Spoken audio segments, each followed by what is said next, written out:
Okay, so I'm checking. I'm going to be examining the head and the neck. So I start with inspection, obviously. So I'm inspecting the hair. So it's the head for symmetry, and then the head is symmetrical, and then the hair is evenly distributed over the head, and I can see that the whole scalp is covered by hair. I don't see any hair losses.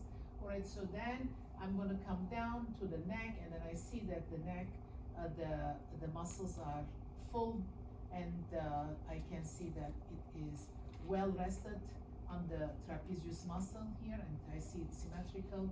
I'm looking to the carotid artery, if it's pulsating or if there is any JVD. I'm looking to the trachea, and then looking if it's midline. Oh, and I'm looking to the thyroid gland, and I'm looking if it's enlarged. So I don't see any abnormalities.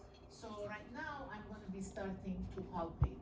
So I'm palpating the head, the scalp, and then the hair.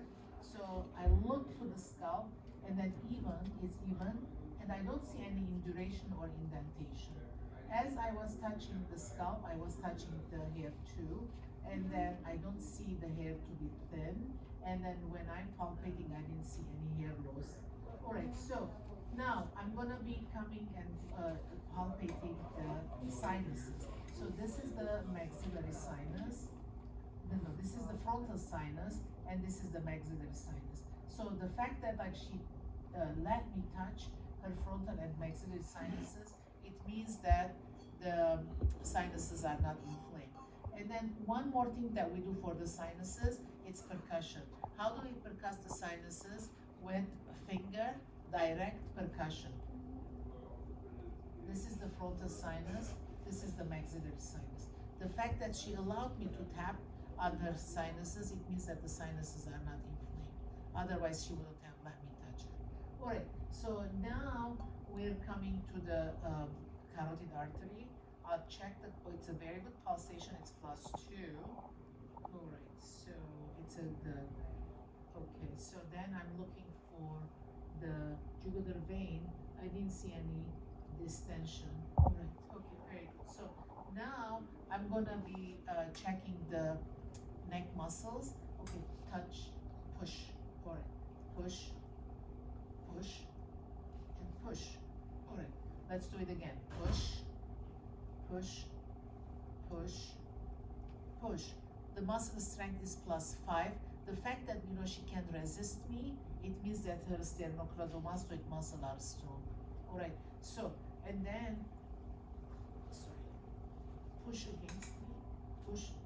Okay, so the fact that she pushes against me, it means that her trapezius muscle is strong. All right, so this is a good sign. Otherwise, like the head is not going to be it's not going to be standing up. It will be sunken if these muscles are wasted. Okay, so now we're going to be doing the range of motion. Okay, so like you bring your chin to the chest. This is flexion, this is extension, and this is hyperextension. Put your face on your chin on your shoulder. Put your chin on your other shoulder, and then let me help you to do a full range of motion of the head. All right. Okay. So this is full range of motion of the head because she can do rotation. If any joint that can do rotation, then that range of motion is considered full. If they cannot do rotation, then the range of motion is considered limited. All right. Okay. So now we see that the range of motion is full, and now we're going to be doing the lymph nodes. So this is the periauricular lymph node. All right. So I'm using my finger pads. All right, and I'm putting it in front of the earlobe, here. So this is the periauricular, and then I remove, and then I put it on the mastoid bone behind the ears, and then I'm doing palpation again. What is this? Postauricular. All right, now like I never remove my fingers, and then I'm coming down where the bones are here. So like this is the tonsular, and I come down again without removing my fingers, and this is submandibular. When I reach here, I hold it like this, it's the submental, and I put my other hand here. So kind of there is a pressure here, like no, I press, and then so I can look. I'm gonna be looking submental. Okay, so this is how we're checking. Now we're done with the upper lymph nodes, and then I'm gonna ask her to turn her face. So now we're gonna be doing, because we did the periauricular and then it stopped here. What is this? Anterior cervical.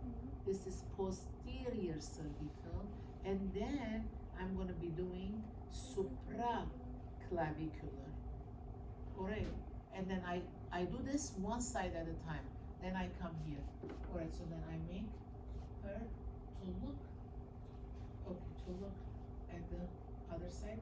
So this is the posterior cervical, this is anterior cervical, and this is supraclavicular. Alright, and then the occipital is at the back. Occipital is at the back. It's easy because I could take your two hands and then all your four fingers and then you put it on the neck, right? Okay. Then you massage like this. Okay, you palpate. And then so that's the occipital lymph node chain. So if it's swollen, you're gonna be feeling it. So this is occipital. Alright. So these are the lymph nodes. We're done with the lymph nodes. And I'm looking to the trachea. We already inspected, and then the trachea is midline. Otherwise, if there was any growth, it would have deviated, and if there is pneumothorax here, the trachea would have been deviated to the other side. Now, we're going to be checking the thyroid. The thyroid has like a little more skill. Oh yeah, I did. Okay. Alright, so when we're doing the thyroid exam, we need water. Alright, so water is important because you cannot tell the patient to swallow or dry. It's very uncomfortable. Okay. So what I want like to do now, alright, so I'm gonna ask the patient to sit because it's gonna be easier. Okay, so now the patient sits here without falling. Okay, without falling. Yeah, very good. And then obviously, when I inspected the landmarks. Where are the landmarks here? Like you saw it in the morning. So the top of the thyroid gland is like on the same plane as the shoulder. So it should be here. So I don't see any bulky structure here. All right. So kind of I know. Now, where are you when you're doing it? You're behind the patient. Okay. So that's the best position. I'm gonna ask the patient to take water and hold it, not drink it yet. Okay. Go ahead and take water and drink it. Okay, so now I'm gonna turn the head to the left, all right? Then I'm gonna be putting my forefingers here. And then what is the role of this finger? It pushes to the other side because what am I gonna check? The left side. Is that clear? Because why? Because she's looking to the left, right? Okay, so what is the right hand gonna do? Push a little bit so that like it's gonna be more protruded towards the left. What is this gonna do? Nothing. It's gonna just palpate and see the movement of the thyroid gland up and down, and if there is any nodules, you're gonna feel it. So what is the role of this hand? Push towards like the left side. What is the role of the left hand? Nothing. Just like to feel the movement of the thyroid gland, the left lobe going up and down, and feel if there is any nodules in it. Is that clear? All right. So okay, Thomas. All right. So now that's done. All right. So in other words, when she swallowed, both lobes went up and down. The right went up and down too, but was I focusing on the right? No. For that reason, I'm gonna do this time the right. Does that make sense? All right, so now my right hand is on her right side. Okay, so what is my right hand gonna do? Just feel. All right, so then I have to place it. What is the left hand is gonna do? Like a little bit push so that it can protrude towards the right. Where is the face? On the right. What does that mean? I'm checking the right. Does that make sense? Okay, now swallow. Okay, so like I can feel both lobes going up and down. It's mobile, and I didn't feel any nodules with my finger pads. All right. So this is the thyroid. Okay, so this is all you're going to be doing today.